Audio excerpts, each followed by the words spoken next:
Bak ben çekeyim. Ha? Kaçak mı anlattın?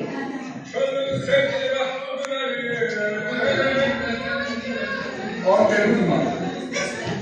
Dumanlı dağların başında durdu. Dumanlı gözüme kurdu.